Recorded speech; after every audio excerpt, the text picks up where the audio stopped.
Welcome to High Tech Heroes, the program that takes you behind the scenes of today's high-tech industries, where you can meet the people and examine the ideas creating tomorrow's technology. And now, coming to you from the studios at Foothill College, high atop the mountains overlooking Silicon Valley, here's your host, Sherwin Gooch. Hello, I'm Sherwin Gooch. Welcome to High Tech Heroes. This week, our guest is someone who epitomizes what this show is about. I began using one of his computers as a teenager, and he's been one of my personal heroes ever since.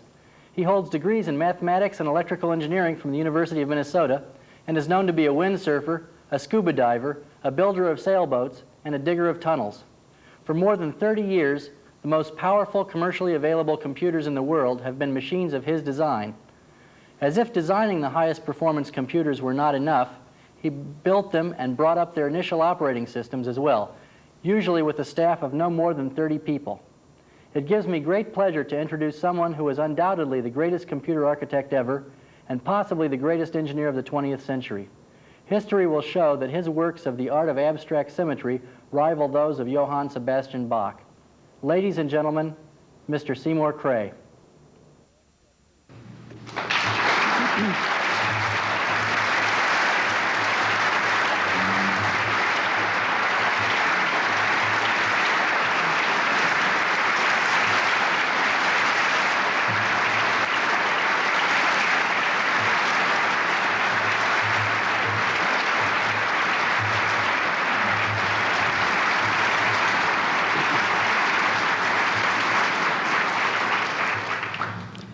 Thank you, and good morning.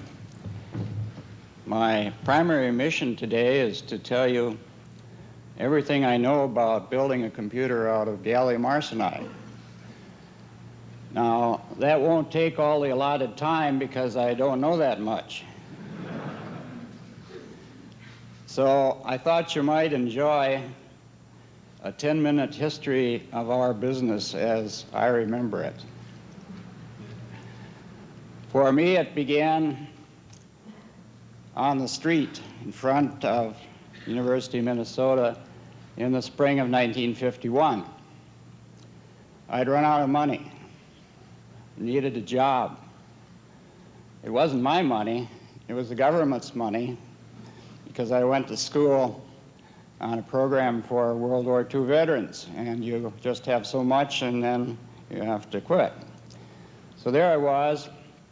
I didn't have much idea where I was going to go for a job.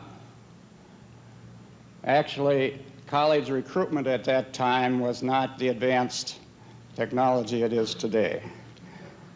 You had to find your own job. I thought I had good grades, but I had no job offer.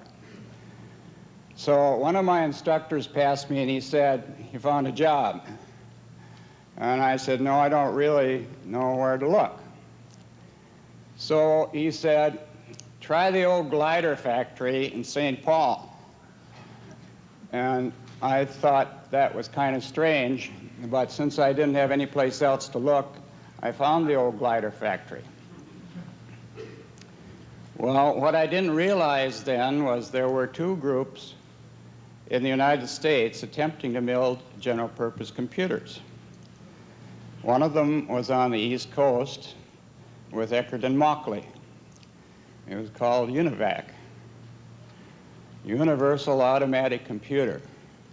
J. Presper was never really modest, and I thought he probably thought of that name. The other group was in St. Paul, working in the glider factory, and this was John Parker and Bill Norris. Bill had just got out of the Navy, and he was trying to make a living on cost plus fixed fee work for the Navy. That's a hard road, as we all know, and it was then too, but they seemed to be doing all right, and they had about 100 people there. So I took a job. Well, I worked for about a week, not knowing what I was doing, as many of you probably remember. And then it occurred to me, none of these people know what they're doing either.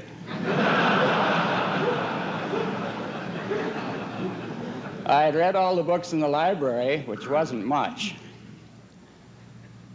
And I realized in talking to the other people that the blind were leading the blind, and I was as good as anyone. So I got my first assignment. The Navy assigned the work there by tasks. And the task I was assigned to was task 13. Well, task 13 was attempting to build a machine which was really quite a general purpose machine.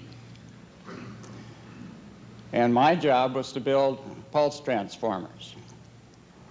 Well, that doesn't sound very impressive, but if any of you have read, I don't expect you to remember, vacuum tube era, there's a problem with electrons going through vacuums. You have to have a high voltage to get them there, and so you have to have a transformer to get the pulses back down to the grids of the next vacuum tubes. And so this was a critical element I was assigned to straight out of school.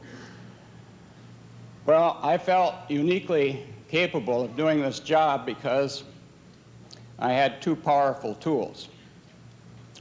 First of all, when I studied applied mathematics at the University of Minnesota, the last course I took was in Laplace transforms.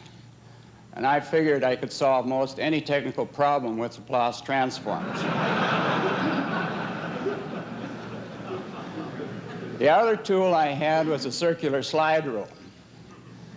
Now, I had the 10-inch model. Now, that's as big as circular slide rules were made, so I had the very top of the line in computing capability. Now, many of you are probably not familiar with slide rules. But I can tell you, if you had a circular one, you had some social problems in college.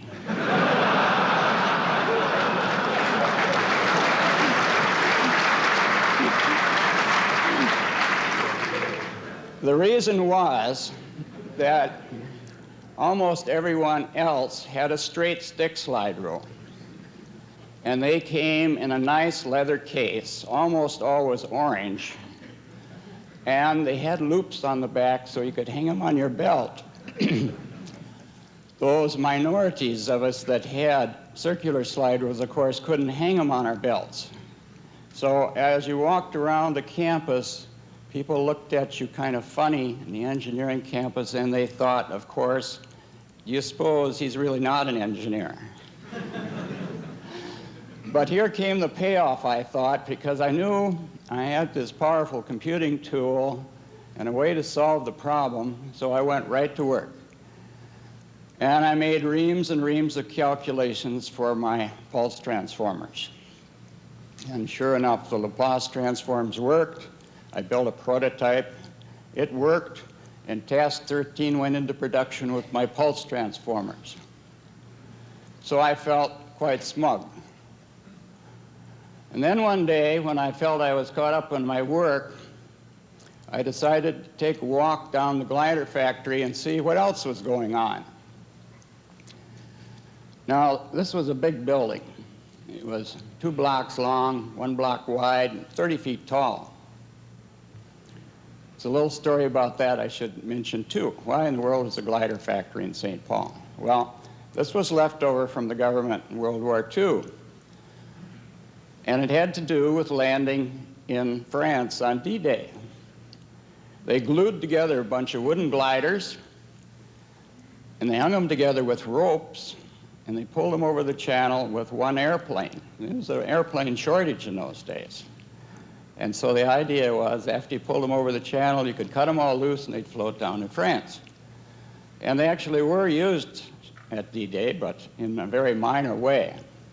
But that was why the glider factory was there. Anyway, I digress. Walked down the glider factory, and I found out at the other end of the line that by now Navy projects were up in the 20s, because things moved fast in those days. This was just months later. And I found a much older engineer, and I asked him what he was doing, and lo and behold, he was making pulse transformers too.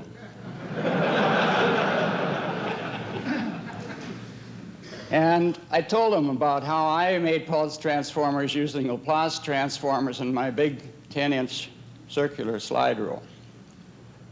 And he smiled and he said, I know about Laplace transforms and I know about circular slide rules, but I don't use either one of those. He says, I use intuition.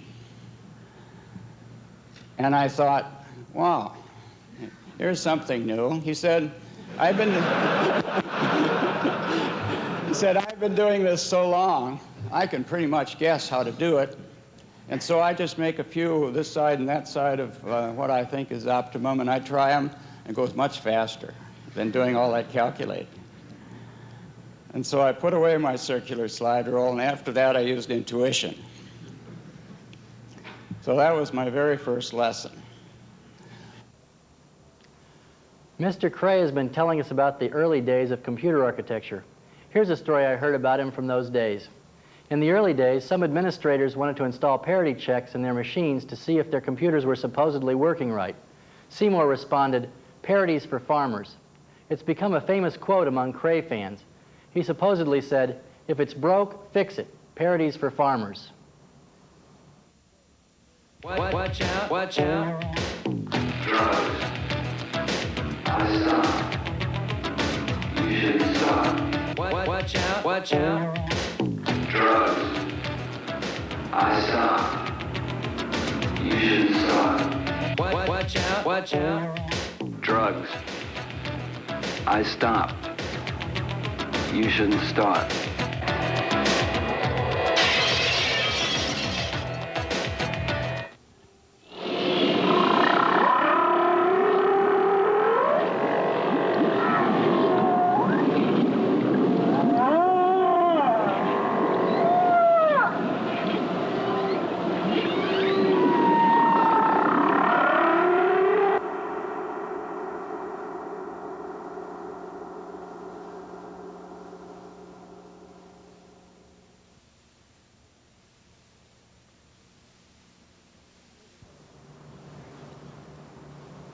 Here's another famous story about Seymour Cray.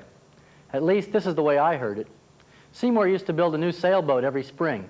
At the end of the sailing season, he'd sell his boat and begin designing a new boat for the next season.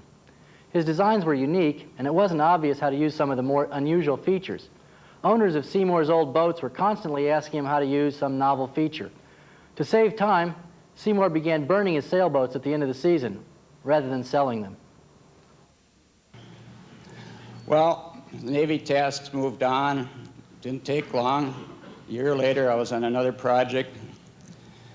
We began to worry about commercial applications. Well, we had to have another name. Couldn't use Task 13 because that belonged to the Navy. So we converted it to binary, called it the 1101. And that's how the 1100 series got started. After that, we decided we'd just keep on going through 1102, 1103, etc. By the time we got to 1103, a year had gone by, and I was the project leader. I mean, the promotions were fast in those days. And so had technology. Just to remind you, Eckert and Mauchley were building computers with vacuum tubes, of course, because that's all there was for logic. But they were using mercury delay lines for their fast memory. You know, transducer at one end, transducer at the other, and hook them together, and every time it comes around, you can change it. Well, that wasn't really random access. And we felt so much smarter in St. Paul because we had Williams storage tubes. And they really were random access because you could address each bit on the surface of the cathode ray screen. So what I'm doing here is preparing you for gallium arsenide. I hope you understand this. But as we went along to 1103, there were gigantic steps forward in technology, particularly in memory, because the Williams storage tube had 1,024 words. That was very big, but people thought they needed an even bigger memory. And so for the 1103, we had new technology, magnetic core memory, and we had a huge memory, 4,096 words. So that was the beginning of serious computing in the sense that people began to think of this as perhaps a commercial machine. And so it began a marketing effort. Well, that caught the attention of a typewriter company called Remington Rand. And Remington Rand bought both Eckert-Mauchley and Engineering Research Associates in St. Paul, and made this big conglomerate. And things began moving even faster. We got more and more contracts. The Air Force had a contract, Navy had contracts. Pretty soon we had all the business we could handle. Just to make the story a little short, there was one interesting phase before moving on to transistors, and that was magnetic circuitry.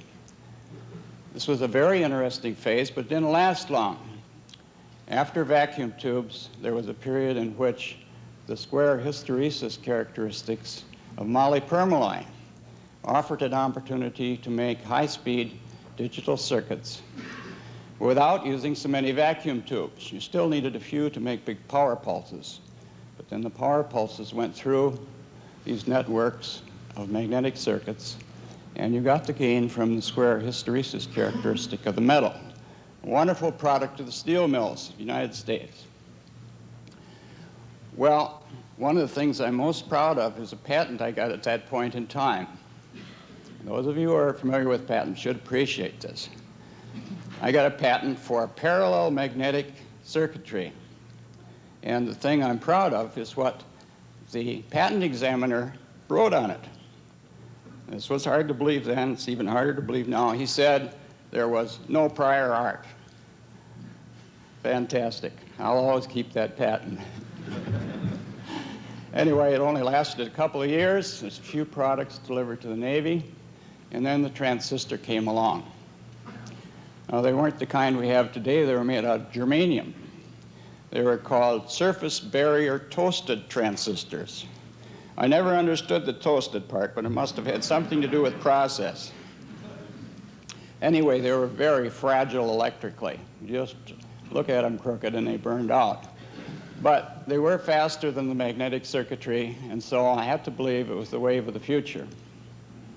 Well, I went through a number of other projects there, including one called the Naval Tactical Data System, which was a monstrous project by any standards at that time for taking all the inputs for ships in the fleet and converting everything to digital form and displaying it.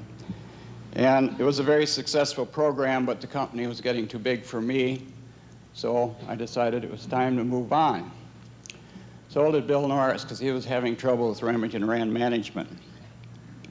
So we started a new company called Control Data. Well, there were about 4 of us that were involved initially in getting that started. One of them was Bill Drake, and I have to digress here a little bit to tell you about the blue sky laws at that time. There weren't any. And so Bill Drake parked his car about a block from the entrance to Engineering Research Associates, now Remington Rand, and he left the door open, and he had a clipboard. And as people went by, he'd say, "Psst, you want to buy some stock?"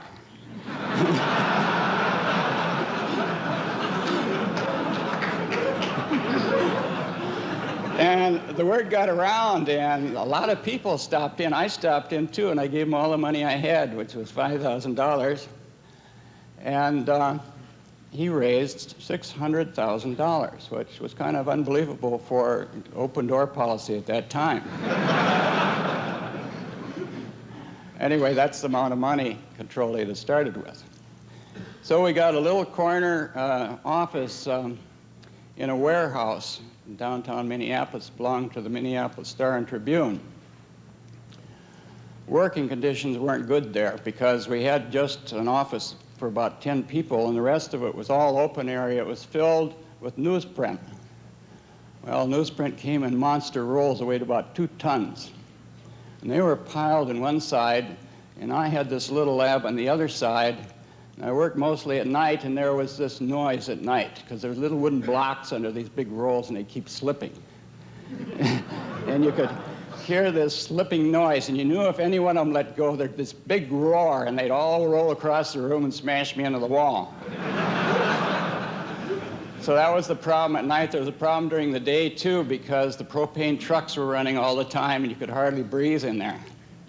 But anyway, that's how that company got started. There was one other interesting thing, too, economics. really was a lesson to me, because I was the one that decided we should make computers. Everybody else thought we should go into point-of-contact sale machines for Dayton's and Donaldson's and department stores. I said, no, all I know how to do is make computers, so I'll do that. But I knew it had to be very, very cheap, because we didn't have much money.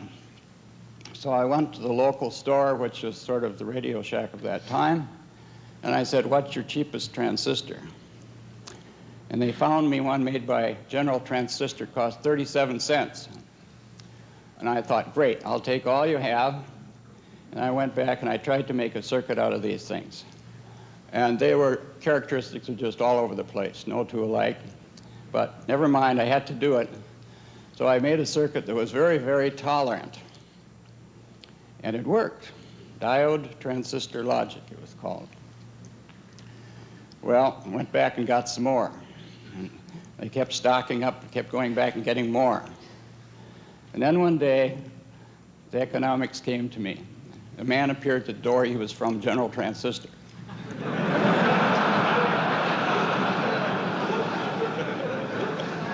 He said, I'm sorry, but you can't have any more of those transistors. I thought he was going to say, now you can get a volume deal. He said, you can't have any more. Those are the fallouts from our line, and you've used them all. So now you're going to have to pay twice as much if you want to get any more. What a terrible revelation. But then it was too late, so I had to go ahead anyway, and I made a 1604 computer. Well, time went on, and there was a whole series of rapid evolutions in transistors. It was only about 2 or 3 years later, and the planar silicon transistor arrived on the scene. What a great invention. It didn't burn out as easy, faster, and so the 6600 got started. There was a whole evolution during the period of 1960s where transistors moved along very rapidly, machines got faster and faster, and something terrible happened. The serial speed of things stopped. And everybody promised me things would get faster, but they didn't. Years went by. Anyway, continued to make machines. Memories got bigger. Company got bigger, got too big. So I had to leave and start again. I like to start over, keep doing it. Did it just this year. Anyway, started Cray research, and at that point in time, we concluded transistors just aren't going to get faster fast enough. We've got to think of something new. There was a vector machine being made called a star, which I didn't do, but I thought, not a bad idea. Start a new company, let's try that. And so we began vector computing initially at the beginning of Cray research. Well, so that lasted for a little while, lasted about 5 or 6 years, and we still weren't fast enough. Transistors weren't fast enough, and so we began talking about parallel machines and parallel vector machines. This is a real struggle, obviously, because what we're missing here is the serial speed you'd like to have. So I began to think about gallium arsenide in about 1979 or 80. It was the time of the Cray 2 development program. I thought, it's time for something new. I knew that gallium arsenide was being used in communications work, and they said they used it because it was faster than silicon. So I said, why can't we make computers out of this? Well, there was one company that was sort of interested in doing it. It was Rockwell, and they were doing some government work, digital gallium arsenide. Tried to make a deal with them, tried to get some circuits made, but after struggling for about a year, concluded it was premature. They just weren't ready to manufacture gallium arsenide circuits of the kind I needed. So I had to give up on that and made the Cray 2 computer out of silicon. And that was too bad, because the effect of that was that the scalar performance of the Cray 2 didn't keep pace with the vector because of the relatively slow circuit speeds. So here comes the computer generation later, and I've been working for about 5 years now on the Cray 3 project, and here comes gallium arsenide for real. And so I want to give you my impressions of the potentials and the problems and where we are in terms of using gallium arsenide for logic.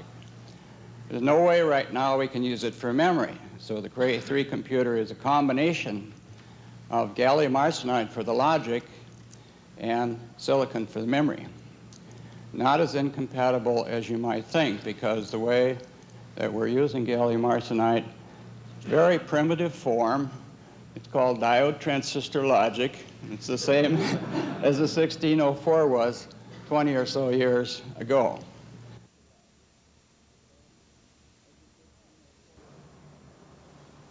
So, Seymour's been telling us about the good old 1604, my first and perhaps favorite computer. I have something here which means a lot to me, and I thought you might want to see it. It's an autographed copy of my 1604 manual, and there's his signature right there. He gave it to me at Argonne National Labs in 1976 after he gave a lecture tour, or when he was on a lecture tour to sell the Cray 1. But I know a secret about the 1604. 30 years later, the truth can be told. The 1604 wasn't really the first all-solid-state digital computer. It had one tube and an audio amplifier which was used to drive a speaker with a D to A converter of the most significant digit of the accumulator. Sorry, Seymour, and so much for yellow journalism. Be sure to tune in again next week when Mr. Cray will tell us more about the particulars of gallium arsenide and the soon-to-be-released Cray 3 supercomputer. See you then. Thank you for joining us this week for High Tech Heroes. Be sure to tune in again next week when we will bring you more entertaining information about the people and ideas behind the scenes in today's high-tech industry. And now, this is your announcer, Bill Weigel, wishing you the best of luck and a pleasant week. Au revoir.